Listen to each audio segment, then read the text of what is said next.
Eu tô te explicando pra te confundir, eu tô te confundindo pra te esclarecer. Tô iluminado pra poder cegar, tô ficando cego pra poder guiar.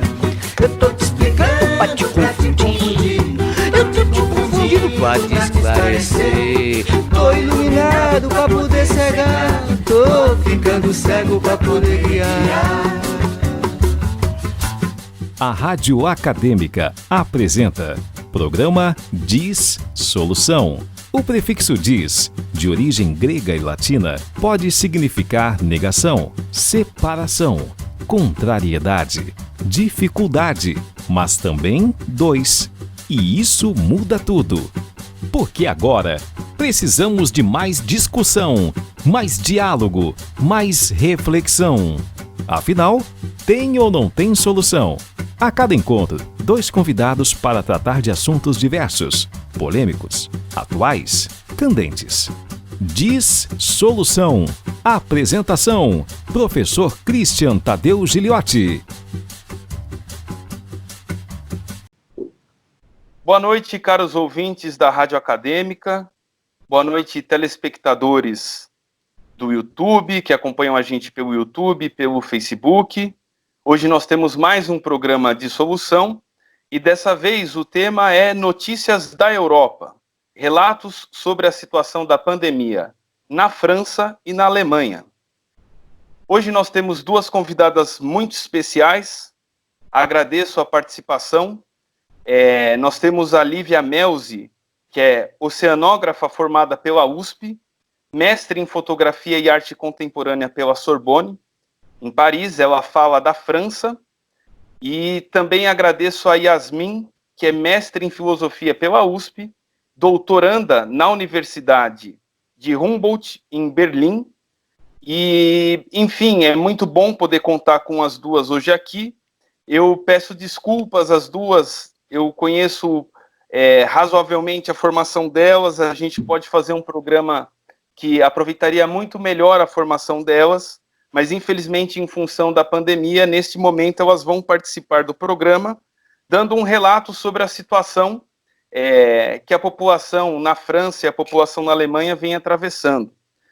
Aqui no Brasil as informações chegam, mas é muito importante para nós todos termos a oportunidade de escutar como que um brasileiro, uma brasileira que vive na Europa, conhece a realidade brasileira e vive na Europa, como que eles estão enxergando a situação da pandemia, o desenvolvimento da pandemia na Europa, e também tecer livremente comentários sobre o que imaginam para o Brasil. Então a ideia do programa hoje é essa, eu espero que vocês aproveitem bastante. Antes de passar a palavra para a Lívia fazer as suas considerações, os seus comentários a respeito da realidade na França, eu só gostaria de fazer uma rápida colocação a respeito da situação aqui no Brasil. Eu não sei se isso está ocorrendo na França e na Alemanha, isso é uma questão que vocês duas também vão poder ajudar, né, a nos informar. Aqui no Brasil a situação é muito complexa, por quê? Há um conflito crescente em diferentes setores do próprio governo, e hoje nós estamos gravando o programa com antecedência em função do fuso horário, né? A gente está gravando de tarde, mas as nossas convidadas falam de noite, lá da França e da Alemanha. Então, só para vocês terem uma ideia, aqui no Brasil, o secretário de Vigilância Sanitária, ele pediu demissão, ele é um dos braços direitos do Mandetta, e é possível que o próprio Mandetta seja demitido ainda essa semana, se já não estiver demitido no momento em que a gente veicular o programa. Então é uma situação muito grave que mostra um descompasso entre as autoridades no Brasil, e eu não sei se esse tipo de problema está ocorrendo nos países que vocês se encontram no momento. Então, essa é a minha primeira observação, né? A gente tem, para vocês conhecerem o programa, a gente tem também o hábito de solicitar dos nossos ouvintes perguntas a respeito da apresentação prévia do tema. Nós temos 2 perguntas Uma pergunta é direcionada para você, Lívia, e a outra é para você, Yasmin, em função dos países, né, que apareceram nas questões. Então, Lívia, antes de você falar, eu vou colocar para vocês aí a pergunta de um dos nossos ouvintes, e na sequência a gente pode abrir já a palavra para você contemplar a pergunta do ouvinte e também falar sobre como que você está vendo as coisas na França. Vou colocar para vocês então a pergunta. Eu sou daqui da cidade de Barretos e eu estou afastado do meu trabalho, né, por causa do isolamento. Gostaria de saber na França como que está a situação em relação a pessoas que têm comércio e autônomos, se o governo está dando algum tipo de auxílio para essas pessoas. Muito obrigado, Jean, pela sua pergunta. É uma pergunta muito importante, né? Como que o governo francês está se posicionando em relação às pessoas que vivem do comércio? Então, eu já abro aqui a palavra para a Lívia. Lívia, pode falar um pouco aí sobre como que você viveu, né, o desenvolvimento da pandemia aí, como que o governo vem se comportando, como que a população está se comportando, e o que você acha importante os brasileiros saberem nesse momento. Bom, boa tarde, obrigada pelo convite. Nossa, difícil falar, explicar tudo o que está acontecendo, porque é tudo muito novo aqui também.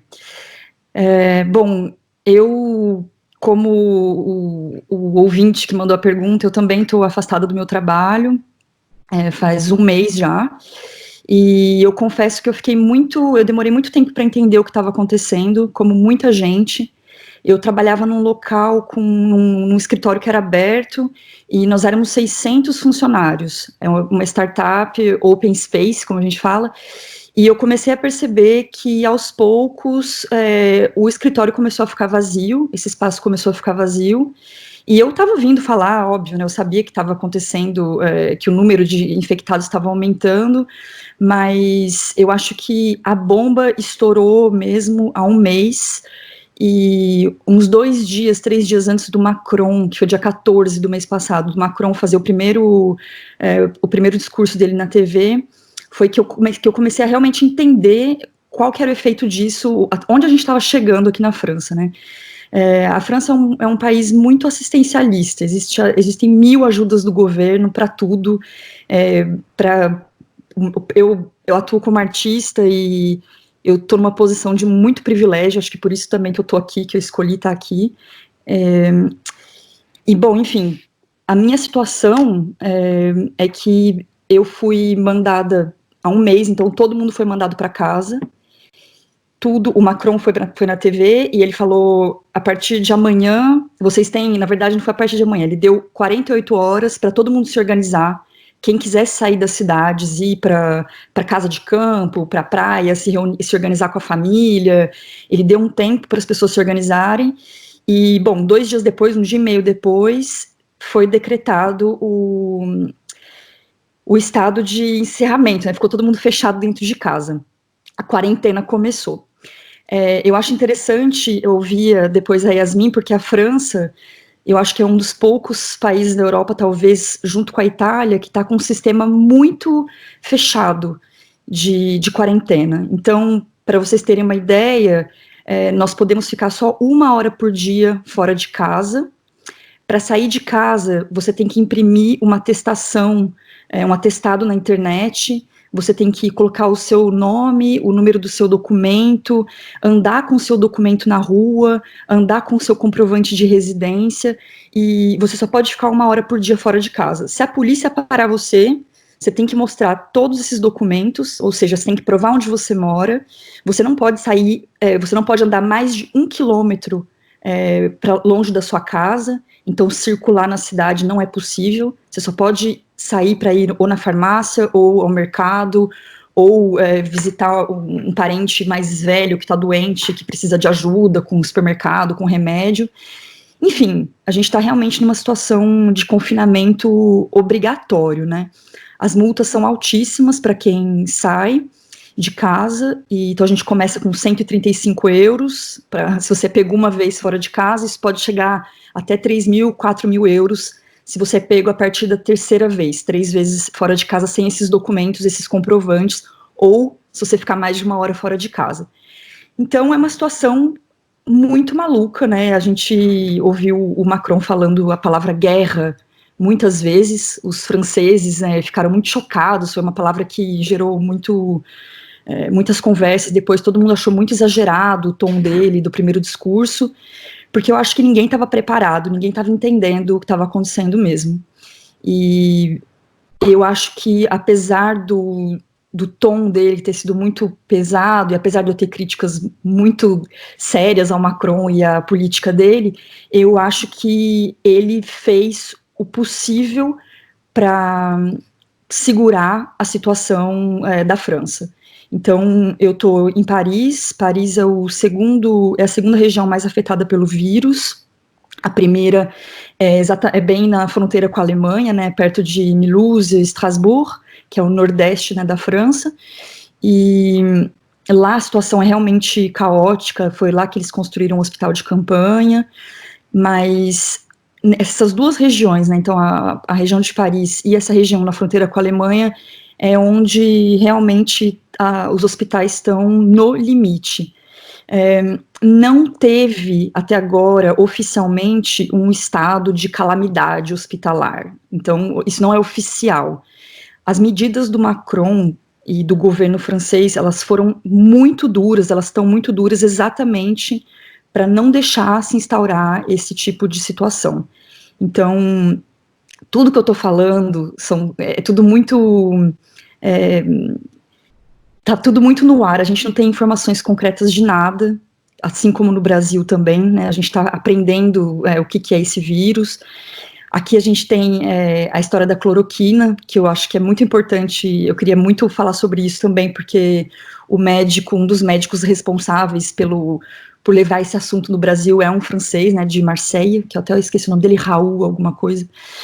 Mas eu queria deixar muito claro que a cloroquina aqui na França não está sendo usada da forma como eles estão falando de usar aí no Brasil. Ela não tem nenhum embasamento científico. A pesquisa que eles fizeram até agora foi com 26 pessoas. Qualquer cientista, qualquer pessoa que entende um pouco de pesquisa sabe que fazer uma pesquisa com 26 pessoas não é um número confiável. E, enfim, eu acho que a gente não pode e não deve. Aqui na França eles estão pedindo para a gente não confiar na cloroquina, e para todo mundo ficar em casa até a gente ter um resultado comprovado cientificamente. Lívia, muito interessante isso que você comentou a respeito das medidas que o governo vem tomando, né? São medidas muito severas, são medidas impopulares, né? Principalmente porque afeta setores importantes da economia e principalmente a vida dos trabalhadores, né? Aqui no Brasil há muita resistência em relação ao isolamento. Pelo que você colocou, é bem rigorosa a posição do governo. Mas eu queria saber, assim, como que a população está reagindo em relação a isso, a essa coerção do governo francês em nome da preservação da saúde pública, e se de fato o governo francês, você falou por alto aí que eles dão bastante benefícios para a população, como que o governo francês está lidando com os trabalhadores do setor de serviços, essas pessoas que vivem do comércio, que são autônomas ou informais, ou mesmo que se encontram desempregadas. E por que eu pergunto isso? Porque a França já vinha apresentando um processo de forte mobilização popular, especialmente de trabalhadores, contra o desmonte do Estado, contra algumas reformas relativas à Previdência. Enfim, eu gostaria que você falasse um pouco sobre como essa população, que estava tão disposta a brigar com o governo em relação aos direitos, está reagindo diante dessa ação do governo Macron. O coronavírus chegou um pouco antes da votação da reforma da Previdência aqui, ela não foi votada. A gente teve a greve do final do ano passado, né, que a população francesa realmente foi muito para a rua, eles não são ninguém é a favor, quase ninguém é a favor da reforma da Previdência, e aqui eles têm uma cultura de greve muito forte, né, de protesto na rua muito forte, as pessoas realmente ocupam a rua de uma forma muito intensa, aqui na França, aqui em Paris principalmente, e como que as pessoas estão reagindo? Eu acho que tá todo mundo com medo, sabe? Eu acho que faz uma semana a gente teve, aqui na França, teve um dia que teve 800 mortos. Acho que as pessoas estão com medo. Tem muita gente questionando a política em geral. Sempre tem muitos pensadores, muitos filósofos, muitos críticos falando sobre essa postura radical. Mas eu acho que, no fundo, a população mediana, como eu, por exemplo, tá todo mundo com medo, tá todo mundo tentando ficar em casa, tá todo mundo tentando ficar calmo e esperar para ver o que acontece. Sobre as ajudas do governo, depende do que cada pessoa faz, né? Pro setor artístico, por exemplo, eu sei que o governo está bancando um seguro-desemprego para todo mundo que tem comércio, que não é os comércios que são ligados à alimentação, à farmácia, os serviços primeiros, né? Tudo está aberto, está funcionando. Para todos os outros comércios, tipo restaurante, por exemplo, está todo mundo recebendo seguro-desemprego. Então, no meu caso, por exemplo, eu acho que todo mundo que tem o mesmo status que eu, que é um tipo de contrato que chama CDI, que é um contrato por tempo indeterminado. Aqui na França tem os autônomos, tem o CDD, que são contratos de tempo curto, e o CDI, que são contratos de tempo indeterminado. Eu estou recebendo 85% do meu salário, né, para ficar em casa, e é o governo que está pagando isso. Os meus amigos que têm CDD, que têm contratos mais curtos, eles também estão recebendo o salário quase integral, entre 70% e 80%. Além disso, hoje saiu também, o governo liberou mais 100 euros por criança, para todas as famílias que têm filhos, e também 100 euros para cada casal por mês, né? Mais as ajudas com moradia. Desculpa, pode falar. Não, imagina, eu que peço desculpas, mas isso é muito interessante e importante que você falou, a questão dessa ajuda para as famílias, né? Muitas pessoas no Brasil não têm muita noção a respeito da quantidade de apoio material que o Estado francês oferece para os cidadãos. Então, você está falando de uma ajuda de 60 euros? 100 euros para todos os casais, para todas as pessoas que vivem em casal, sem exceção, e mais 100 euros por criança. Então, um casal com 2 filhos vai receber 300 euros. Mais 300 euros dá quanto em reais, mais ou menos? Vezes 5, 1.500. Nossa. Mais... Pessoal... Nossa. Desculpa, eu dei risada, mas não é engraçado, é que chega a ser trágico e cômico ao mesmo tempo, porque no Brasil há uma resistência muito grande a esses benefícios e que, via de regra, são direcionados para a população de baixíssima renda no Brasil, né? Eles jamais vão alcançar R$1.500, né? Isso há muitos anos já. Então, esse dado é muito importante, porque isso mostra já um perfil de Estado bem diferente do brasileiro. Pode continuar. E tem que pensar que são 100 euros por casal, mais 100 euros por criança, mais os benefícios. Então, por exemplo, se eu tivesse um filho, eu estaria recebendo 80% do meu salário, mais 100 euros. É uma questão acumulativa. Então, nada foi cortado por enquanto, né? Eu não sei até onde eles vão conseguir sustentar isso, porque o governo realmente está bancando. Eles estão soltando muito dinheiro, mas eu pessoalmente, eu acredito que não tem nem o que se discutir agora. Não tem essa escolha entre a economia e a vida, para mim, pessoalmente, acho que não existe. Eu acho que é a vida que é importante. E depois a gente se reconstrói, né? Depois é depois. Mas uma coisa que eu acho que é interessante também eu falar, que para ninguém achar que aqui é um mundo muito perfeito e tá tudo muito bom, Paris é um grande centro urbano, e eu acho que como nas grandes cidades brasileiras, a gente vê também uma população vulnerável na rua, sem proteção, tem ainda entregador de Uber na rua, de Uber Eats, tem ainda entregador de... Enfim, os correios estão funcionando, mas eles não têm contato pessoal, né, eles deixam tudo na frente da casa, enfim, eles armaram todo um esquema para não ter contato. Mas tem muita gente na rua, né, principalmente, infelizmente, mas eu acho que é importante falar, muito imigrante. Né, muito imigrante, muita gente que não tem opção, que não tem alternativa, muitos brasileiros também que estão tentando se virar como podem aqui, e a gente está tentando se ajudar, mas como, infelizmente, tem uma população mais vulnerável que está desprotegida na rua, vivendo como pode.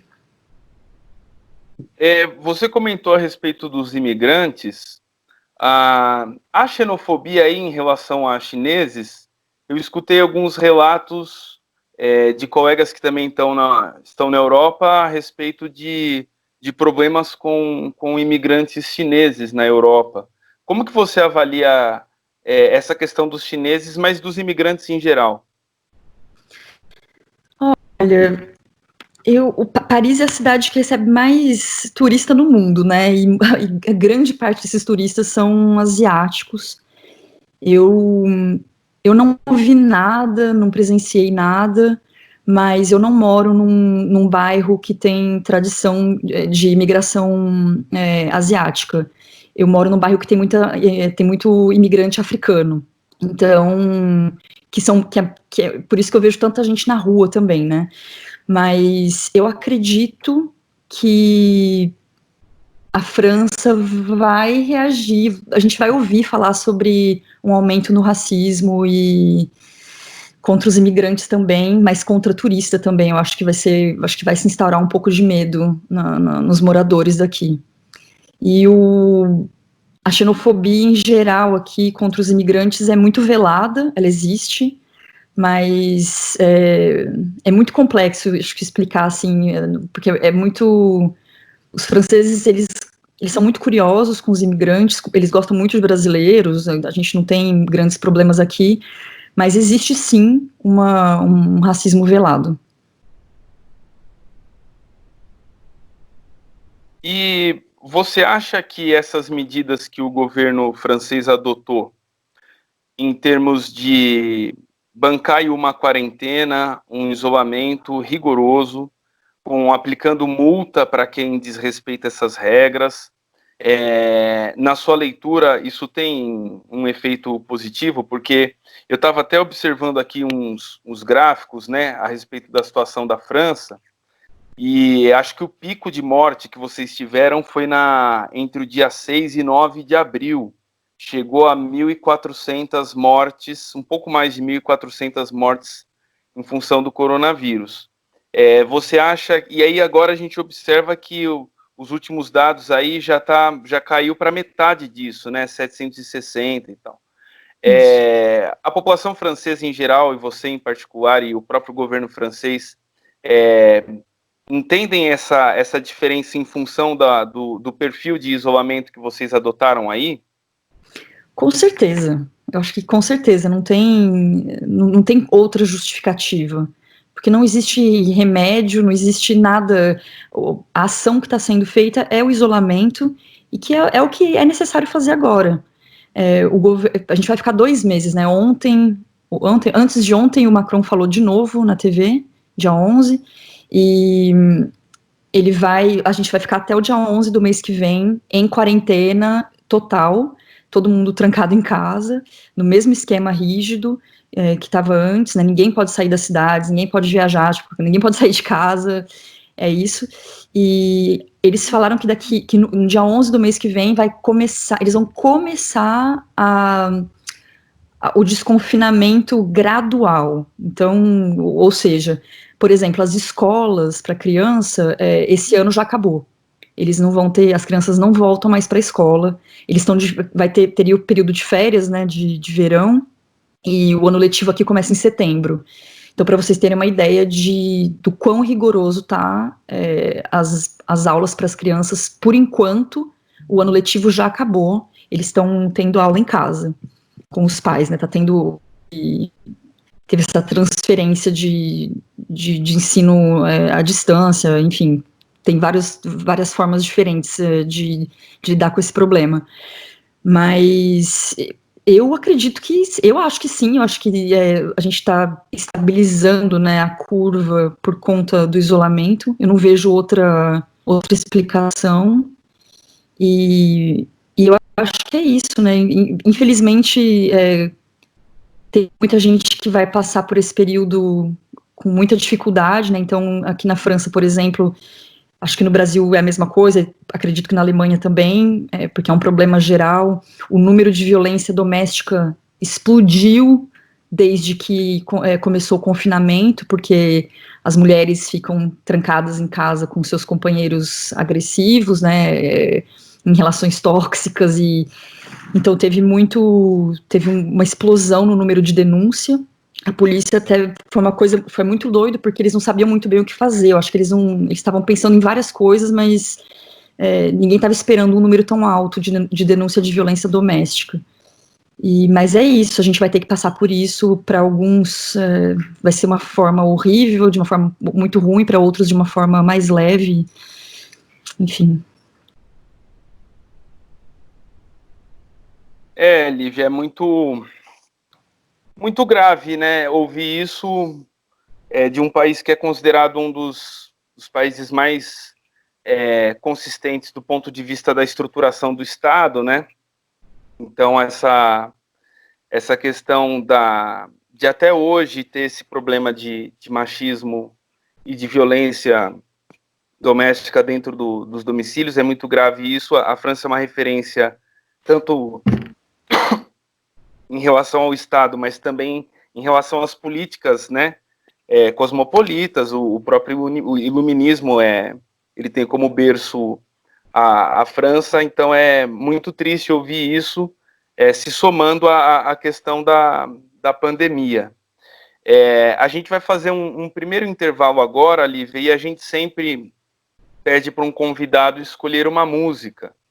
Eu gostaria que você escolhesse uma música para esse nosso pequeno intervalo, que aí na sequência a gente vai voltar ouvindo a Yasmin a respeito do quadro na Alemanha. Que música que você sugere?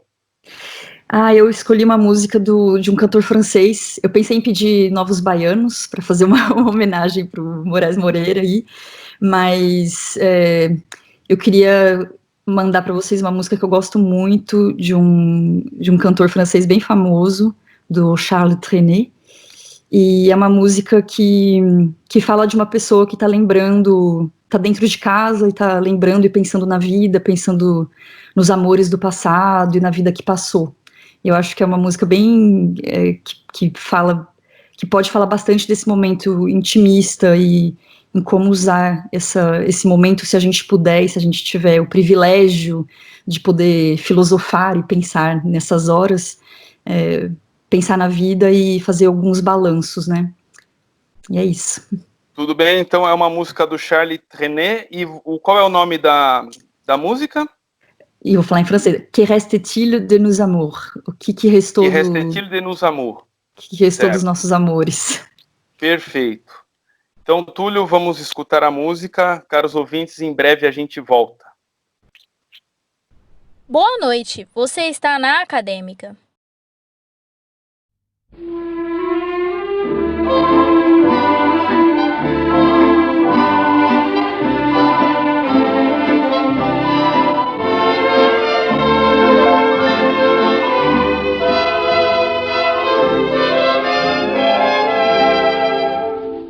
Ce soir, le vent qui frappe à ma porte me parle des amours mortes devant le feu qui s'éteint.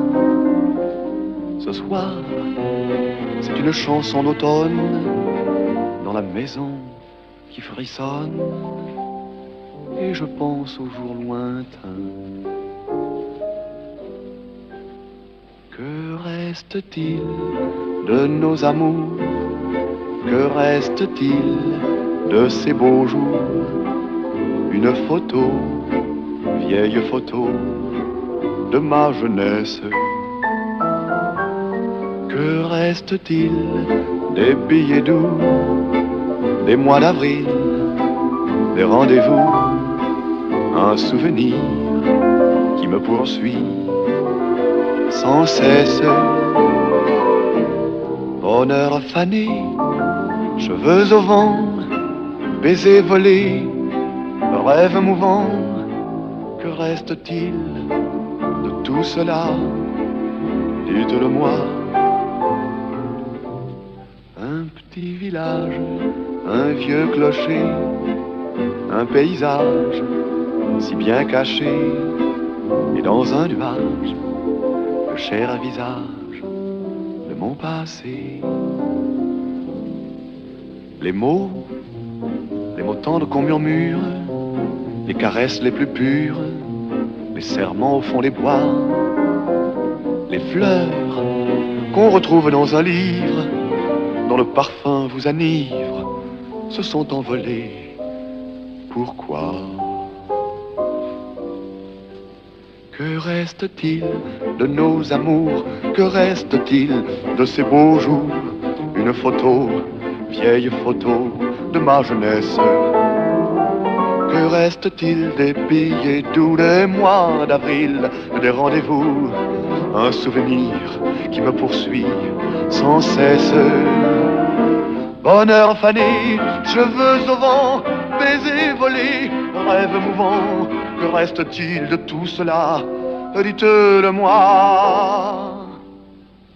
Un petit village, un vieux clocher, un paysage si bien caché, et dans un nuage, le cher visage de mon passé, de mon passé.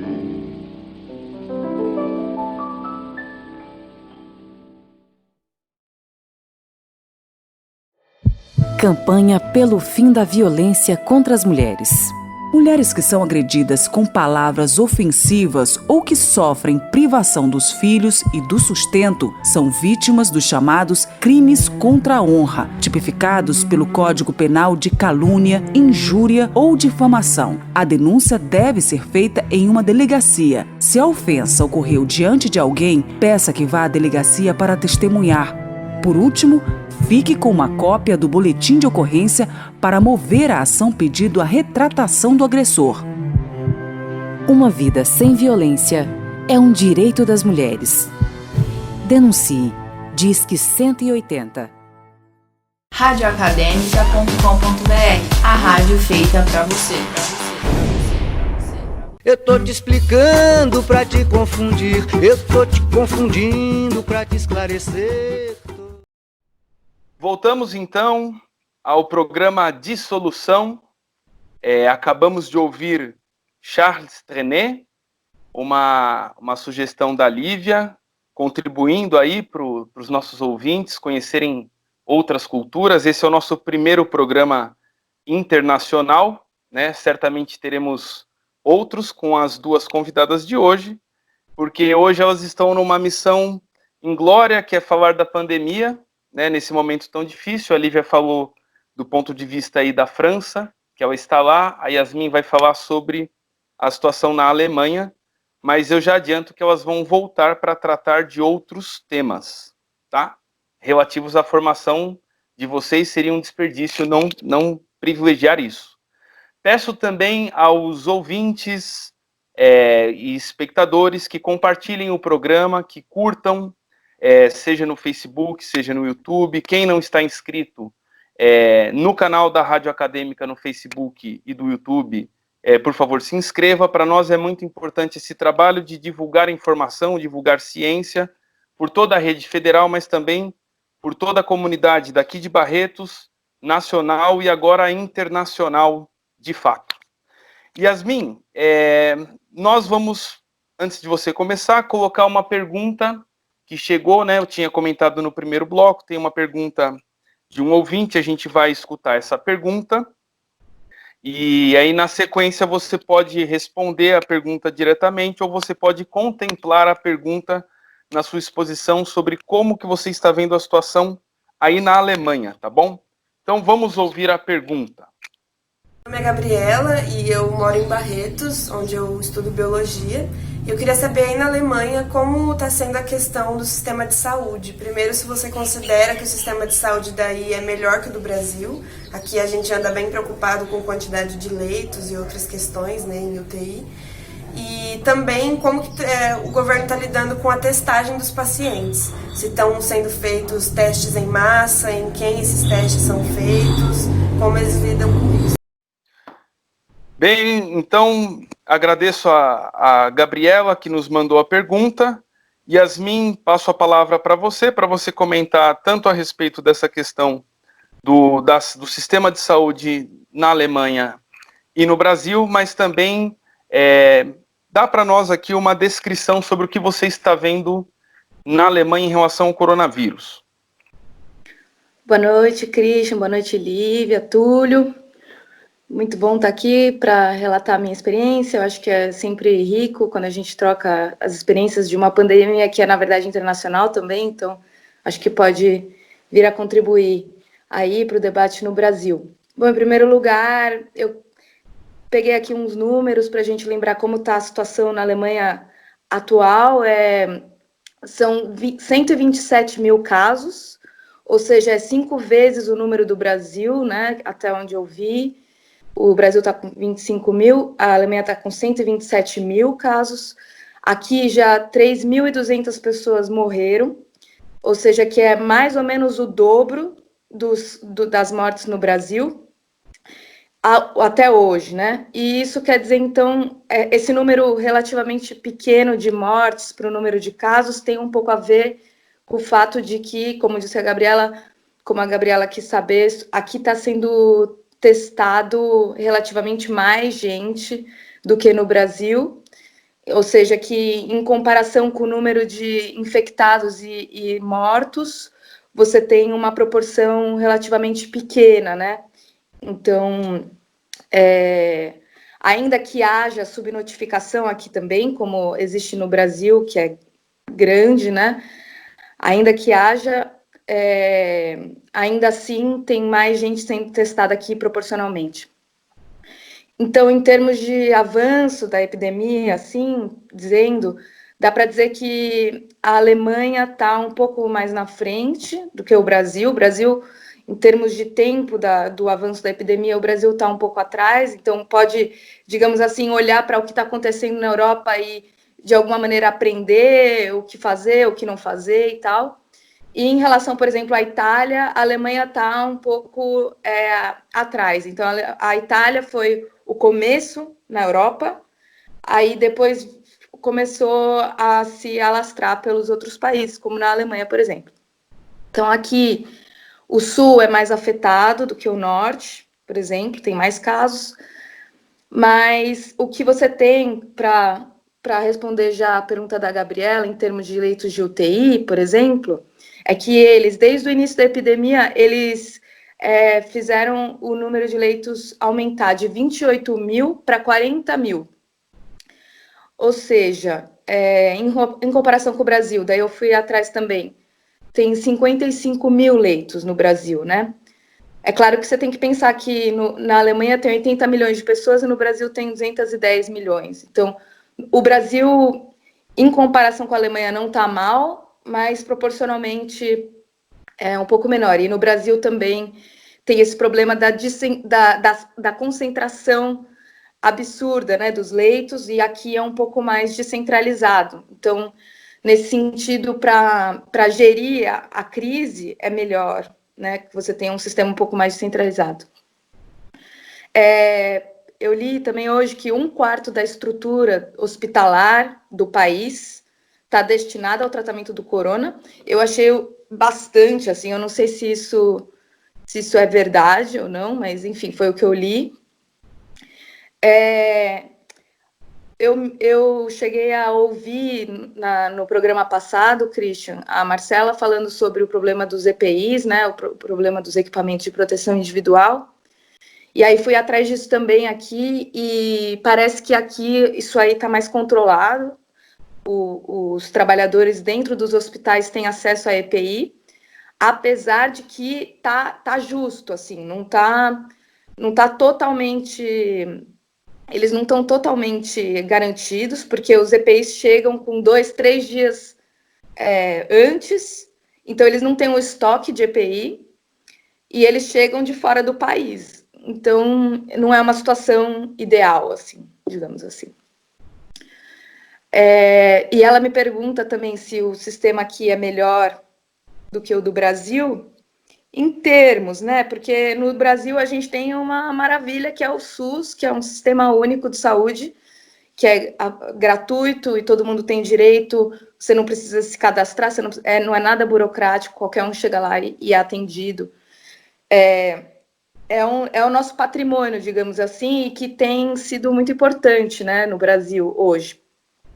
Aqui na Alemanha não existe isso, todo mundo tem que pagar um pouco para ter acesso ao seguro, para ter acesso ao atendimento médico, apesar de não ser muito, mas você tem que pagar mesmo assim. E existe um problema, assim, mais ou menos generalizado aqui, que é a falta crônica de médicos. Então, muitos médicos vêm de fora da Alemanha para trabalhar aqui, normalmente do leste europeu e tal, porque eles têm uma falta crônica de médicos, apesar da estrutura em si ser boa, né? Tem leito, tem uma estrutura descentralizada e tal, mas tem esses problemas, principalmente nas cidades pequenas.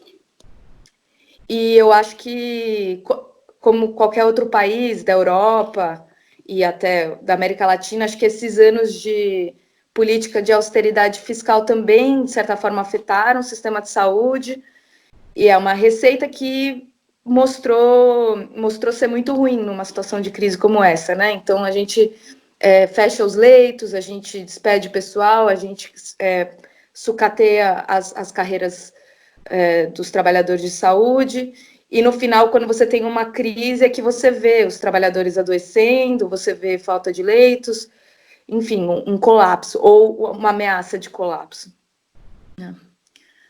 E aí também, para dialogar um pouco com o que o Christian estava perguntando para a Lívia, sobre a questão que você trouxe, né, Christian, essa questão do assessor ter pedido demissão hoje, eu queria também dizer que talvez uma das coisas que eu acho que favorecem mais ou menos a Alemanha nessa situação é uma certa estabilidade política que faz as pessoas mais ou menos confiarem no governo. Acho que isso não ocorre no Brasil hoje, né? Acho que no Brasil hoje, se a gente está tentando enfrentar essa epidemia, apesar de alguns governantes e não muitas vezes com a ajuda deles. Então, nesse sentido, eu acho que a Alemanha, sei lá, está numa situação um pouco melhor, para dizer. É isso. Yasmin, só um comentário a respeito disso que eu fiquei pensando, é interessante, né? No caso da França, a gente tem um número considerável de mortos, acho que já passa de 17 mil, e um governo que vinha sendo questionado pela grande maioria da população. Imagino que é correto dizer isso, né, Lívia? A popularidade do Macron não era das melhores aí, né? Não era. Então, veja que interessante, né? E mesmo assim ele conseguiu uma certa coesão a partir do momento em que há o pico da pandemia. Na Alemanha, eu acho que havia uma certa instabilidade também, mas não no grau da França, e tem esse dado muito curioso, que depois eu vou pedir para você até a gente desenvolver um pouco mais, que enfim, a Alemanha tem um monte de gente, que eu acho que tem a ver com a capacidade de testagem, né? Um monte de gente que aparece com o vírus e poucas mortes, mas tem essa questão do EPI que você colocou, que está relativamente bem abastecido, tem a questão da boa distribuição de leitos de UTI no território, mas é um governo também um pouco mais estável, né?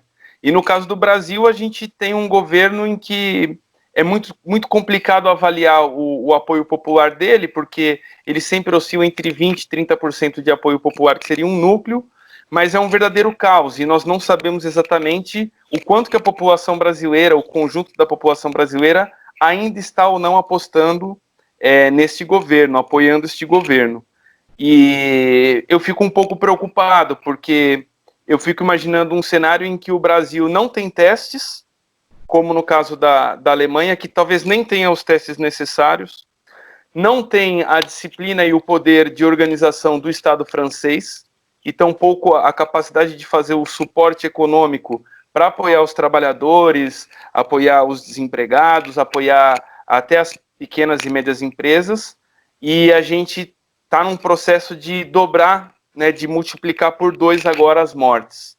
E somos um país continental, né, com imensas diferenças. Então, Yasmin, a respeito disso, eu gostaria que você falasse o que você acha realmente que é o segredo da Alemanha. Será que tem um pouco de subnotificação? Porque é muito curioso, né, a quantidade pequena que a Alemanha ainda tem, e especialmente porque eu acho que as medidas na Alemanha não estão com a mesma rigidez que as medidas que o governo tomou na França, né? Eventualmente pode até existir um risco de se expandir o coronavírus na Alemanha. Como que você está vendo isso? Então, a situação é bastante, eu diria, bastante diferente da francesa, porque aqui a gente não tem, como a Lívia falou, um confinamento obrigatório, tão restrito, né, com multas. A gente tem uma restrição de contato, é o que eles chamam, né? Então, todos os restaurantes, bares, todo o setor de serviço está fechado, as fronteiras estão também com circulação restrita, vigiada, as escolas, as universidades, tudo fechado. Hoje, a Merkel decidiu que isso ia até dia 3 de maio, então na França parece que é até dia 11, né? Está decidido aqui até dia 3, ou seja, que foi prolongado também. Pode ser que mais para frente seja ainda de novo prolongado. Em relação ao segredo, eu também dei uma olhada, parece que são 350 mil testes por semana que eles fazem aqui, ou seja, são 11 mil testes para cada 1 milhão de habitantes. E isso é um número razoavelmente alto, é próximo do que está sendo feito na Itália, mas na França, por exemplo, é bem menos, são 3.400 por 1 milhão de habitantes, ou seja, eles estão sendo menos testados, mas eles estão com mais restrição de circulação. Aqui está sendo mais testado e as pessoas estão podendo circular ainda mais, porque não tem tantos infectados, né? E os testes começaram razoavelmente cedo aqui, então, porque a gente viu o que estava acontecendo, o governo viu o que estava acontecendo na Itália, eles começaram a antecipar um pouco, né, as medidas, acho que não tão severamente como fizeram na França, mas eles começaram a testar muito cedo, e aí a taxa de letalidade fica menor, né, porque você tem mais testes, mas aqui não são feitos testes em massa, queria só esclarecer isso, porque na Ásia, em alguns países da Ásia, por exemplo, Coreia do Sul, China, tem teste em massa mesmo, não precisa ter sintoma para você ser testado. Na verdade, aqui você precisa ter sintoma, você precisa ter tido contato com alguém infectado há pelo menos 14 dias, e melhor que você seja parte do grupo de risco, porque daí você tem mais chance de ser testado também. Então, assim, aqui estão sendo feitos muitos testes, mas não são em massa, não está sendo feito em massa. A orientação é essa, que você só vá se testar nesses pontos de teste se você tiver a tosse, a febre, se você for grupo de risco, se você tiver tido contato com alguém há pelo menos 14 dias, né? E aí eu, por exemplo, eu já fui num desses pontos de teste, porque já faz 4 semanas que eu tô doente, eu fui me testar, percebi que realmente não tem muita gente, pelo menos no que eu fui, que eu pude perceber, assim, eu até me surpreendi, porque eu cheguei cedo, achei que ia estar lotado, mas na verdade não tinha tanta gente assim. Não demorou muito, os testes, o resultado saiu entre 3 ou 4 dias, então eles estão sendo mais ou menos eficientes nisso, sim, né? Em relação ao que você falou das ajudas e tal, eu queria também adicionar, para efeito de comparação com a França também, aqui o que eles lançaram foi um programa de ajuda emergencial às pequenas empresas, né, tipo os pequenos comerciantes, enfim. E essa subvenção parece que é no valor de 8 bilhões de euros no total. Não precisam ser reembolsadas, então é realmente o dinheiro, o governo dando diretamente para essas empresas, para elas pagarem seus empregados. Só que elas não pagam isso que a Lívia falou, 90%. Eles pagam de 60% a 67% do salário para esses trabalhadores irem para casa. Então, o trabalhador vai para casa com 60%, se tiver filho, 67% do seu salário. Né? O que para muitas pessoas é muito problemático, né? Acho que para a maior parte das pessoas é muito problemático você ter quase metade do seu salário cortado, um pouco menos, mas enfim. E aí o que o governo faz também ele complementa com outras ajudas. Se você for de baixíssima renda, você pode também pedir uma outra ajuda, que é o que eles chamam de Hartz IV, que é uma espécie de Bolsa Família que tem aqui, que mais ou menos entre 20% e 30% da população alemã recebe essa ajuda, que é uma ajuda, como funciona a Bolsa Família mesmo. Se você tem abaixo de uma tal renda, você pede para o governo para receber essa ajuda e você recebe, tem algumas condições para isso, né? Mas você recebe. Então, o que está acontecendo aqui é que esse dinheiro, esse auxílio dessa situação de crise, quando é uma situação de muito extrema, de muito baixa renda, pode ser complementado ainda com esse Hartz IV, que é essa espécie de Bolsa Família daqui. Né? Os autônomos e os artistas também aqui estão recebendo dinheiro. Eu conheci algumas pessoas que me disseram que isso está sendo feito com uma razoável efetividade também, as pessoas não estão tendo problema para receber, como parece que é o caso no Brasil, né? Que apesar de ter essa política dos R$600, que na verdade é muito pouco, aqui é bem mais, né? Aqui é bem mais do que R$600. Apesar disso, parece que no Brasil eles estão tendo uma certa dificuldade para receber e tal, eu não sei bem. Né? Só um rápido à parte, assim, em relação ao Brasil, a situação é tão grave que, primeiro, uma boa parte da população não tem acesso à internet, a aplicativo, enfim, de celular, e esse auxílio que o governo propõe para as pessoas que são autônomas de R$600 e passa por esse tipo de veículo, né, que já é um absurdo. Além disso, o Congresso aproveitou na calada da noite de ontem tentar retirar mais o 13º da classe trabalhadora num projeto aí de lei que, se for aprovado no Senado, o pessoal vai ficar sem 13º na chamada carteira verde-amarela e outros direitos. Fora toda a discussão que é feita no Brasil de que, bom, o Estado está quebrado, que a gente já tratou no programa anterior, é uma farsa, é uma mentira, mas, bom, o Estado está quebrado, então a gente vai tirar direitos dos servidores públicos, aproveitar a crise para isso.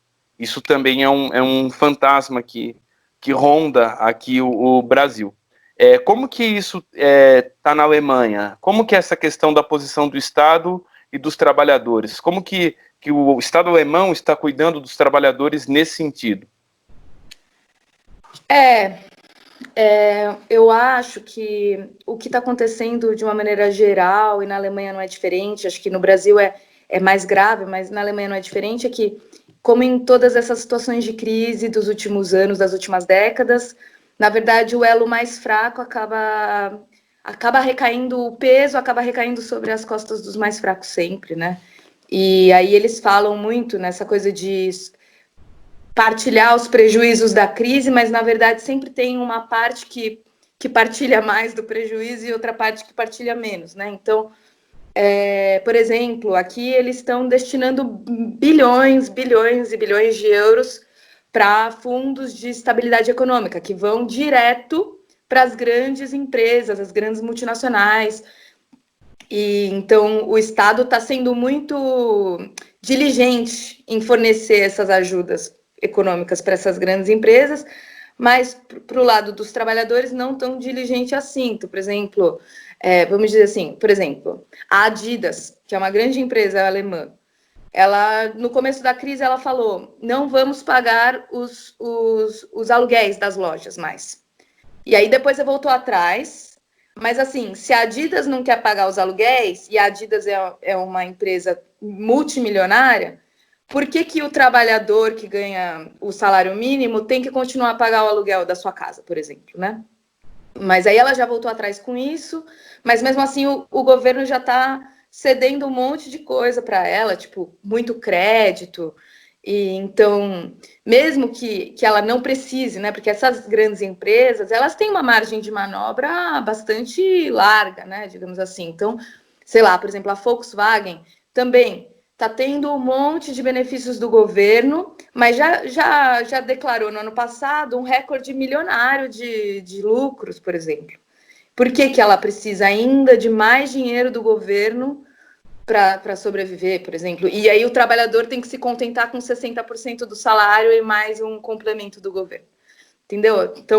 Mas tem essa discussão aí que você colocou, ela é pública na Alemanha?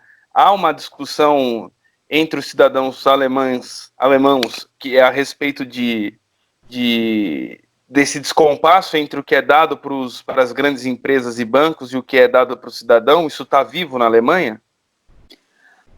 Olha, essa questão que eu citei agora da Adidas está em todos os jornais hoje, essa semana, porque eles ganharam esse crédito, assim, esse direito a um crédito gigante do governo. E eu acho que o cidadão médio, assim, que lê jornal alemão, ele fica razoavelmente indignado com isso, porque é muito claro, é muito evidente o descompasso e a assimetria do que é cedido para um, do que é cedido para o outro, quem que pode ter mais danos e quem que pode ter menos danos. Então, eu acho que, por exemplo, essa questão por exemplo, o devedor e o credor, né? Nessa relação de crise, o cara que tem que pagar aluguel, que tem que pagar uma dívida, tem que pagar os juros da dívida, ele tem que continuar pagando.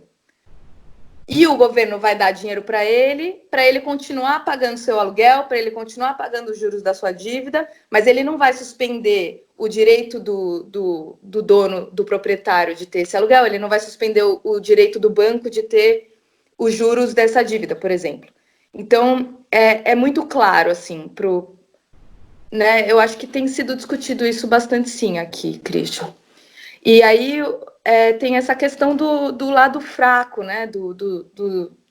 O elo fraco dessa crise, que são, como disse a Lívia também, os moradores de rua. Então, você vê que tem gente que está sentindo imediatamente o problema da epidemia, assim, na sua vida diária, e que não está tendo essa proatividade do governo para ser ajudado, entendeu? Então, aí fica um pouco a critério dos movimentos sociais ou desses movimentos assim de bairro para cuidar dessa população, mas o Estado mesmo, ele meio que se ausenta, né, desse amparo. Eu acho que sim. Perfeito, Yasmin. A gente vai fazer agora o segundo intervalo. Depois a gente vai para o último bloco, onde vocês vão poder fazer as considerações finais. Gostaria de saber que música que você sugere para esse momento. Eu sugiro uma música de um sambista que morreu, infelizmente, no fim do mês de março, que é o Riachão, é um sambista baiano. E ele tem uma música que ficou muito conhecida por causa da Cássia Eller, uma versão ótima da Cássia Eller, que chama Vá Morar com o Diabo. E eu sugeri essa música não só porque em homenagem a ele, né? Porque é uma figura histórica do samba brasileiro, mas também porque eu acho que é uma música um pouco sobre essas tensões domésticas que podem aparecer num momento de quarentena, para quem tem que ficar trancado em casa dentro de uma relação tóxica, como disse a Lívia, ou numa relação que tem suas tensões, tem suas contradições, acabam aparecendo problemas, e nessa música é a história de uma mulher que começa a se negar a fazer os trabalhos domésticos e o homem já não sabe mais o que fazer. E é engraçado também a música. Enfim, é uma ótima música. E aí, pronto, aí também pensando nessa face feminina de quem está combatendo a epidemia, né? Só para dar um último dado, assim, que 75% das pessoas que estão na linha de frente dos serviços essenciais daqui da Alemanha são mulheres. Então, assim, o pessoal que trabalha em hospital, mas também em caixa do supermercado, a maior parte das pessoas que estão trabalhando são mulheres. E aí tem esse problema ainda complementar ao que disse a Lívia, do problema da violência doméstica, que, sem dúvida, é subnotificado, mas que as pessoas daqui também estão discutindo bastante isso, que esse momento de quarentena tá acentuando um problema que já existia, né? Enfim, aí a música do Riachão é para fazer pensar um pouco nessas coisas. Muito boa observação final, né? Esse dado das mulheres que estão na linha de frente, as que não estão na linha de frente passando por problemas em casa, enfim, vá morar com o diabo de Riachão. Rádio Acadêmica, simplesmente diferente. Confira nossa programação em radioacademica.com.br.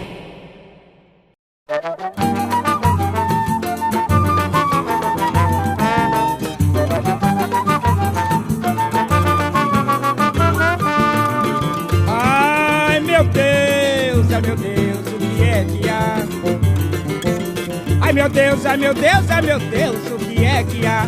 A nega lá em casa não quer trabalhar. Se a panela tá suja, ela não quer lavar. Quer comer engordurado, não quer cozinhar. Se a roupa está lavada, não quer engomar. Se o lixo tá no canto, não quer apanhar. Pra varrer o barracão, eu tenho que pagar. Se ela deita de um lado, não quer se virar. A esteira que ela dorme, não quer enrolar. Tem agora um Cadillac para passear. Ela quer me ver bem mal, pra morar com o diabo que é imortal. Ela quer me ver bem mal, pra morar com sete pele que é imortal. Ai meu Deus, o que é que há? Ai meu Deus, o que é que há? A nega lá em casa não quer trabalhar. Oi. Se a panela tá suja, ela não quer lavar. Oi. Quer comer engordurado, não quer cozinhar. Se a roupa tá lavada, não quer engomar. Se o lixo tá no canto, não quer apanhar. Pra varrer o barracão eu tenho que pagar. Se ela deita de um lado, não quer se virar. A esteira em que ela dorme, não quer enrolar. Quer agora um Cadillac para passear. Ela quer me ver bem mal, a morar com o diabo que é imortal.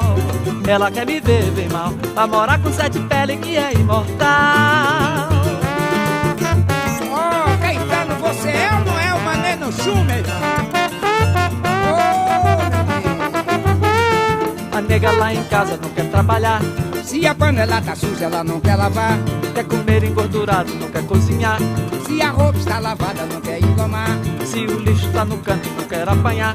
Pra varrer o barracão eu tenho que pagar. Se ela deita de um lado, não quer se virar. A esteira que ela dorme não quer enrolar.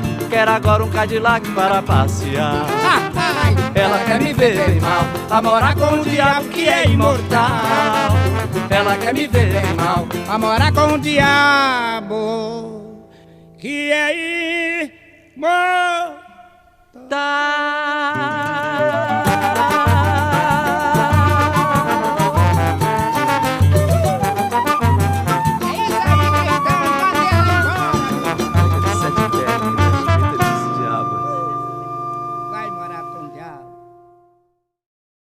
Boa noite, você está na Rádio Acadêmica. Eu tô te explicando pra te confundir. Eu tô te confundindo pra te esclarecer. Voltamos então ao canal da Rádio Acadêmica, o programa Dissolução. Para o nosso último bloco, a gente acabou de escutar uma música do Riachão, um sambista que faleceu, e a Yasmin fez uma homenagem a ele.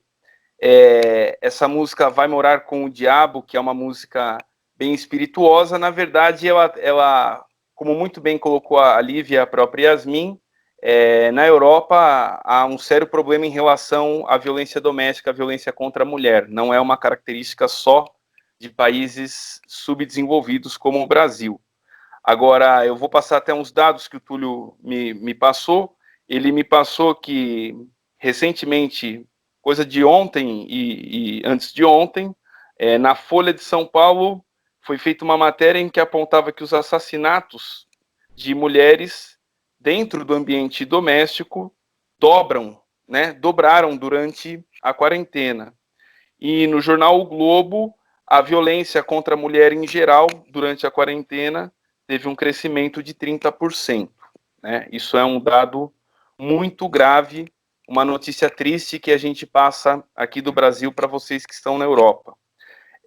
Outra notícia triste que a gente passa do Brasil é que em muitas cidades, incluindo o estado de São Paulo, que é o epicentro, por enquanto, da crise, mas a gente já tem novos epicentros, mas aqui no estado de São Paulo, por incrível que pareça, nesse momento em que as mortes estão aumentando no país, os prefeitos estão cedendo para o setor de serviços, relaxando as medidas de contenção, levando-se em consideração que a gente está falando de um país que não tem a capacidade de teste da Alemanha, que não tem o apoio, o subsídio material que o Estado francês proporciona.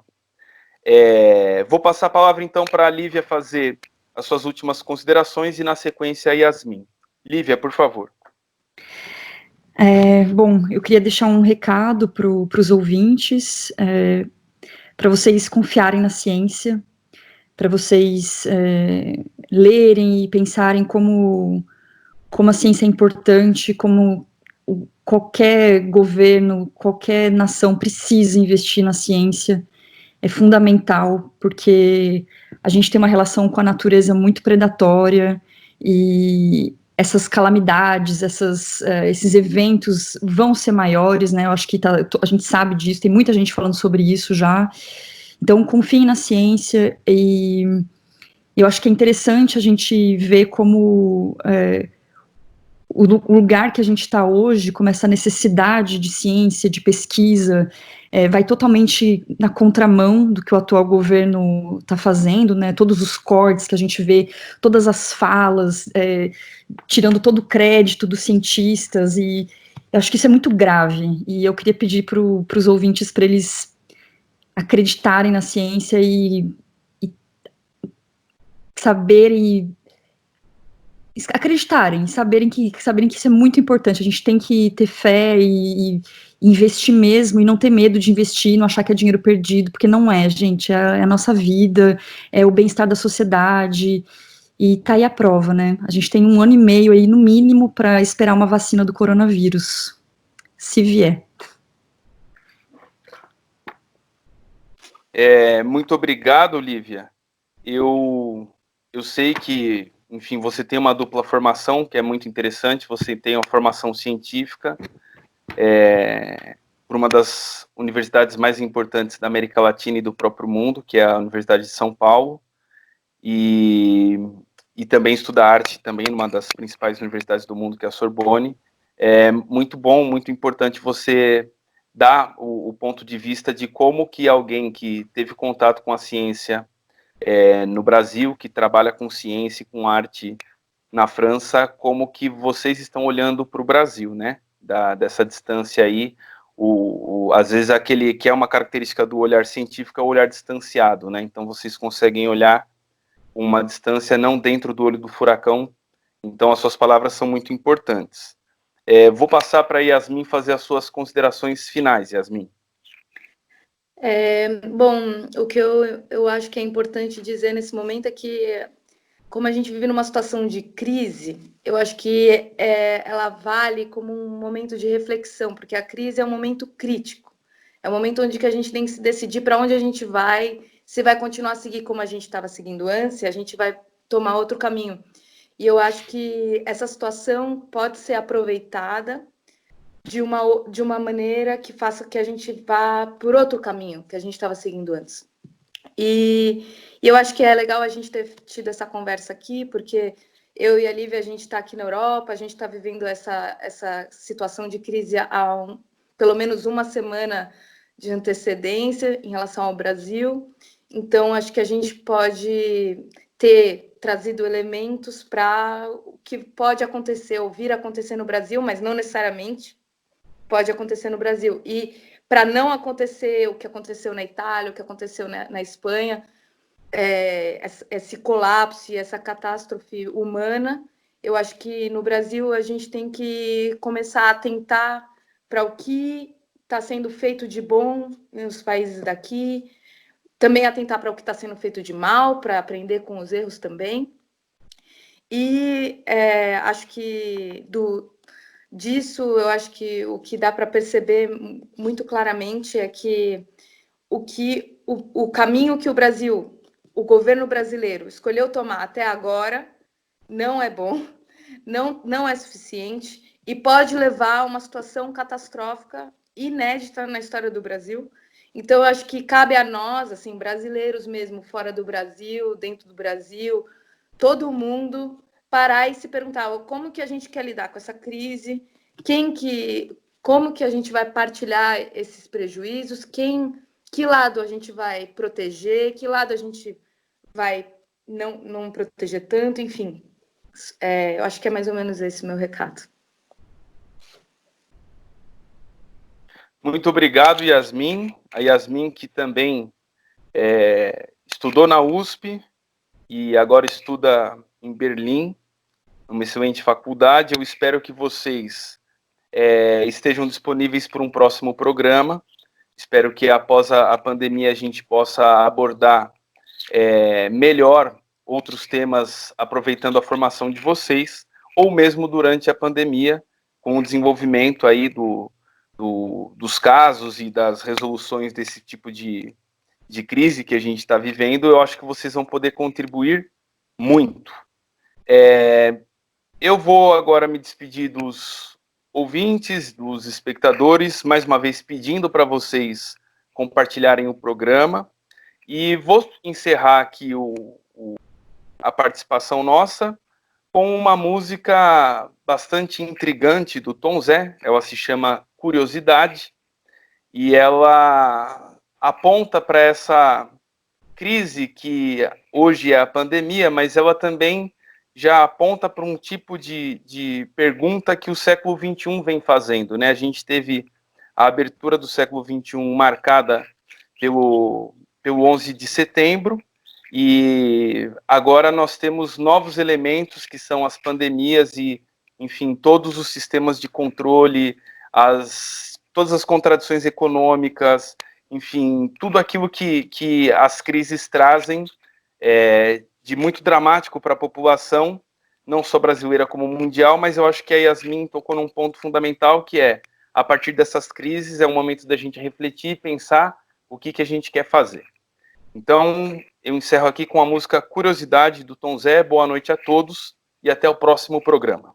Olá! Obrigado pela sintonia. Nós somos a Rádio Acadêmica, uma emissora digital 100% web, mantida pelo Instituto Federal de São Paulo, Campus Barretos.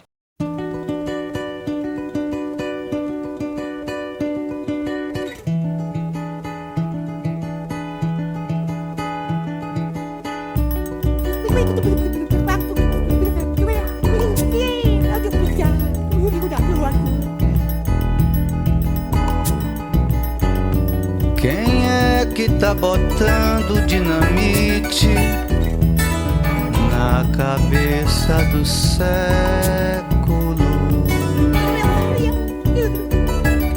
Quem é que tá botando tanto piolho na cabeça do século? Quem é que tá botando tanto grilo na cabeça do século? Quem é que arranja um travesseiro pra caber?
Quem é que arranja um travesseiro pra cabeça do século,